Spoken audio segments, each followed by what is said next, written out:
कहीं ना कहीं पेपर लीक हुआ है, कहीं ना कहीं कोई गलती हुई है। 4 जून का रिजल्ट आया जिसमें एनडीए गठबंधन की सरकार बनी और उसी 4 दिन को नीट एग्जाम का रिजल्ट आया। उसी दिन से छात्र और उनके परिजन आंदोलन कर रहे हैं और कह रहे हैं कि नीट एग्जाम में धांधली हुई है, घोटाले हुए हैं, दोबारा एग्जाम होना चाहिए, इस एग्जाम को, इस रिजल्ट को कैंसिल कर देना चाहिए। तो अभी हम दिल्ली के जंतर मंतर पे हैं जहां पर आम आदमी पार्टी के द्वारा एक प्रदर्शन किया गया जिसमें तमाम नेता, संजय सिंह, गोपाल राय, तमाम लोग और तमाम कार्यकर्ता पहुंचे हैं, तमाम परिजन पहुंचे हैं उनके, उनसे हम बातचीत करेंगे। मैम, जंतर मंतर पहुंची थी आप लोग, क्या मुद्दे हैं, क्या मांगे आप लोग का? मुद्दे तो देखो सर, पहला तो हम लोगों को खुशी नहीं हो रहा कि हम लोग यहाँ धरना प्रदर्शन करने आए हैं, लेकिन यहाँ बच्चे के भविष्य की बात है। नीट का एग्जाम जो होता है, आपको पता है कि कितनी मेहनत के साथ अपने बच्चों को माँ बाप, पेरेंट्स सभी भेजते हैं एग्जाम के लिए, और यहाँ पे जब वो एग्जाम देते हैं तो पता चलता है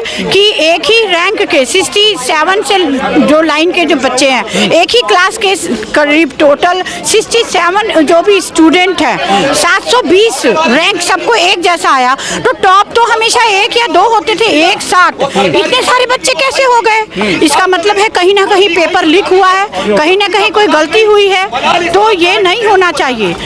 जब सरकार और मंत्री कह रहे हैं कि किसी तरह का धांधली नहीं हुई है, बल्कि विपक्ष के नेता बच्चों को और उनके परिवार के लोगों को भटकाया जा रहा, भरम में डाला जा रहा। नहीं, भरम की बात नहीं है, बिना आग का धुआं तो उठता नहीं है ना सर, कुछ तो कुछ गलत है। पहले तो ऐसा नहीं हो रहा था, नीट का एग्जाम दिए बिना बच्चे एम्स में एडमिशन नहीं ले सकते। डॉक्टर के एग्जाम के लिए जो है ये बहुत जरूरी एग्जाम है, और यहाँ पे जब एक ही लाइन के सारे बच्चे एक ही में 720 आया है, तो टॉप एक साथ कहीं ना कहीं पेपर लीक तो हुआ है सर। फिर से एग्जाम होना चाहिए, उनका पूरा जांच होना चाहिए। लेकिन सरकार, भाजपा सरकार, एनडीए सरकार कह रही है भ्रष्टाचार मुक्त प्रदेश हमने बना दिया है, पूरे देश से भ्रष्टाचार खत्म हो गए हैं, कैसे धांधली होगा? धांधली नहीं हुआ तो फिर एक ही लाइन के, एक ही रैंक के बच्चे सारे 720 नंबर कैसे ले आए? आप उसके पेपर को चेक करो ना, क्या हुआ है, ये क्या तरीका है? कहीं बच्चे का आप लोग भटका तो नहीं रही है? राजनीति तो कर रहा है आम आदमी पार्टी। हम लोग राजनीति करने नहीं आए सर, हम लोग भी पेरेंट्स हैं, हमारे भी बच्चे हैं, हमें बुरा लगा है, हमें ये भी बुरा लग रहा है कि कहीं सही में वो बच्चों ने मेहनत किया और उनके नंबर ये हुए, तो थोड़ा सा जांच कर लेने में दिक्कत क्या है?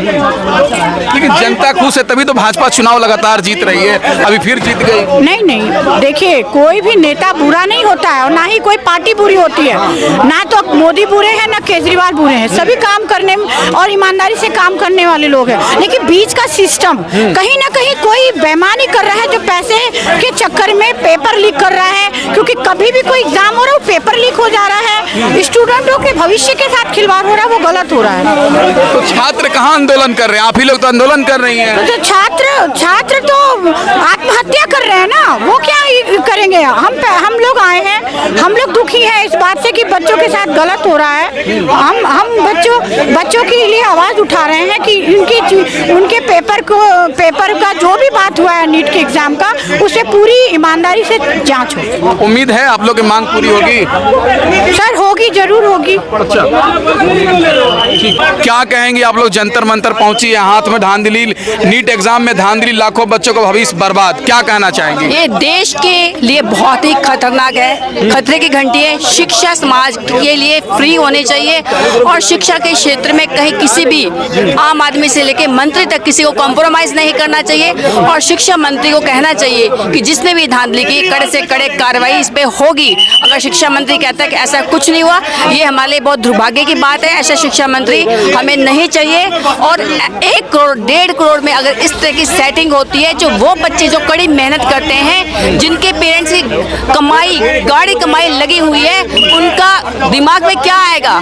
ऐसी सरकार के प्रति उनका विश्वास क्या रहेगा? ये सरकार को सोचने वाली बात है। तो आज की डेट में जो ये हम यहाँ पे खड़े हैं, ये हमारे सारे समाज के लिए, मैं एक सोशल वर्कर होने के नाते हमारा ये फर्ज बनता है इसके खिलाफ आवाज उठाई जाए। इसमें कोई राजनीति नहीं है, क्योंकि हम लोग आवाज नहीं उठाएंगे, कौन उठाएगा? मंत्री तो कह रहे हैं कि कोई धांधली नहीं हो रही है, बल्कि विपक्ष के लोग भटका रहे हैं बच्चों को, उनके परिजन को बहला फुसला रहे हैं। ये दुख की बात है। यही मैं आपसे कहना चाहती हूँ, कोई भी मंत्री हो, कोई भी क्यों ना लीडर हो, उसको ये कहना ही नहीं चाहिए कि ऐसा नहीं हुआ। क्यों कह रहे हैं? क्योंकि उनके ऊपर बात आ रही है, क्योंकि वो शिक्षा मंत्री के पद पे हैं, तो उनके ऊपर बात आती है कि आपके होते हुए आप भी इसमें इन्वॉल्व हो, क्योंकि पैसा आपको भी जानता है कि भ्रष्टाचार में क्या होता है। नीचे से लेकर ऊपर तक सेटिंग होती है और इंटरव्यू में भी ऐसा होता है, चाहे नौकरियां हो चाहे शिक्षा हो, सभी में होता है। उनको पता है कि हमारे ऊपर बात आ जाएगी, तो इस वजह से वो इस बात को मना कर रहे हैं कि ऐसा कुछ नहीं हुआ, जबकि उनको भी पता है किस ढंग से ऐसी चीज़ें जो होती है ना कि इतने बड़े लेवल पे कोई बच्चे पास होते हैं, इतने मार्क्स लेके होते हैं, तो ये कोई छोटी मोटी बात नहीं है। उनको मालूम है अपने आप को बचाने के लिए वो कह रहे हैं कि राजनीति है नहीं, ये आम पब्लिक जानती है और सजग है और जागरूक है। मैम, आखिरी सवाल आपसे जानना चाहते हैं कि क्या लग रहा है, जनता खुश है तभी तो भाजपा के वोट मिल रहे हैं। अभी देखिए देश में 4 जून का रिजल्ट आया, उस दिन भाजपा और एनडीए की सरकार बन गई, जनता तो भाजपा से एनडीए से खुश है ना।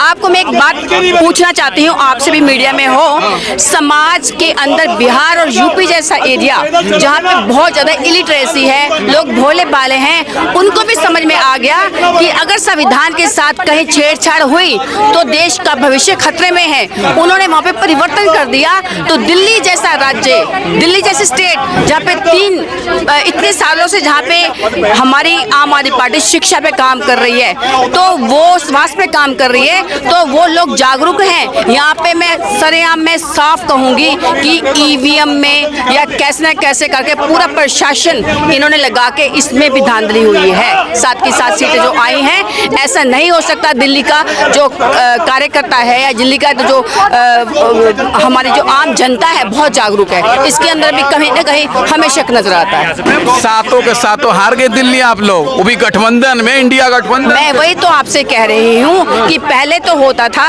कि चलो आपको मिली 30 और कांग्रेस को मिली 30 और 30 60 हुई, और आज की डेट में जब अरविंद केजरीवाल अंदर गए थे, उनको देखा था, इसका पब्लिक के ऊपर इफेक्ट पड़ा था।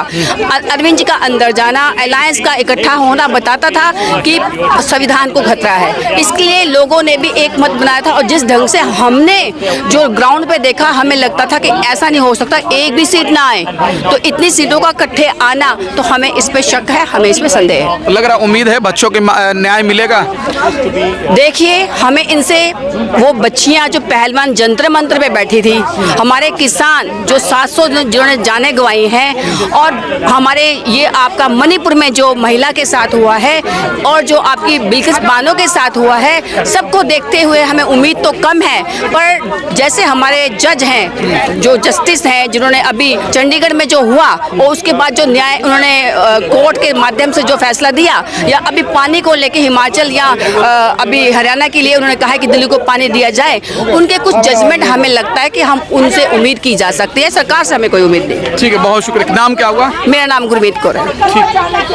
तो अभी हम दिल्ली के जंतर मंतर पे हैं, जहां पर आम आदमी पार्टी के द्वारा एक प्रोटेस्ट चल रहा है, जिसमें हमने तमाम मुद्दों पर इनसे बातचीत किया।